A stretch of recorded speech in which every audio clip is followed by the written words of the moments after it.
একটা মাঠ, হাজার হাজার মানুষের ভিড়, আর হঠাৎ একটা সংকেত। তারপরেই ছুটতে শুরু করে একের পর এক গরু। কিন্তু এটা শুধু গরুর দৌড় নয়, এর পেছনে লুকিয়ে আছে বাংলার কৃষিজীবন, লোকবিশ্বাস আর কয়েক প্রজন্মের পুরনো একটা ঐতিহ্য। এর নাম মইচড়া। দক্ষিণ চব্বিশ পরগনার গ্রাম বাংলায় বর্ষাকালকে ঘিরে চাষের নতুন মরশুম শুরুর আগে পালিত হয় এই লোক উৎসব।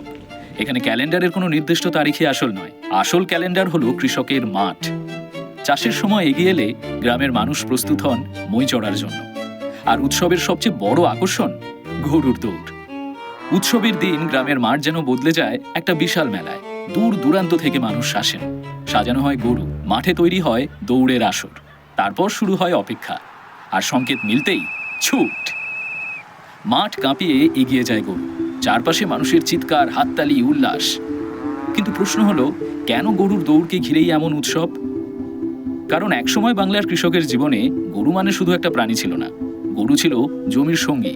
লাঙল টানত, জমি চাষে সাহায্য করত, কৃষকের জীবনের সঙ্গে ওতপ্রোতভাবে জড়িয়েছিল। তাই মই চড়া আসলে সেই কৃষি জীবনেরই একটা লুকোজ উৎপাদন। মাটি, কৃষক আর গৃহপালিত পশুর সম্পর্ককে কেন্দ্র করে তৈরি হওয়া এক সামাজিক উৎসব। আর এই উৎসব শুধু আনন্দ দেয় না, গ্রামের মানুষকে এক জায়গায় নিয়ে আসে, তৈরি করে সামাজিক যোগাযোগ, ভাগ করে নেয় আনন্দ আর স্মৃতি।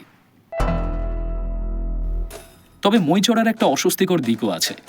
পুরনো কিছু রীতিতে গরুকে দ্রুত ছুট করানোর জন্য প্রাণীর প্রতি নিষ্ঠুর আচরণের অভিযোগ রয়েছে।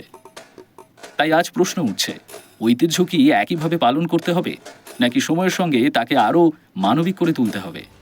হয়তো এটাই মই চড়ার আসল গল্প। কারণ সংস্কৃতি শুধু অতীতকে আঁকড়ে ধরে বাঁচে না, সংস্কৃতি বেঁচে থাকে যখন আমরা তার শিকড়কে বাঁচিয়ে রেখে ভুলগুলোকে বদলাতে শিখি। দক্ষিণ চব্বিশ পরগনার মাটিতে তাই আজও প্রতিধ্বনি শোনা যায়। মই চড়া শুধু একটা উৎসব নয়, এটা বাংলার মাটির সঙ্গে মানুষের সম্পর্কের এক জীবন্ত গল্প।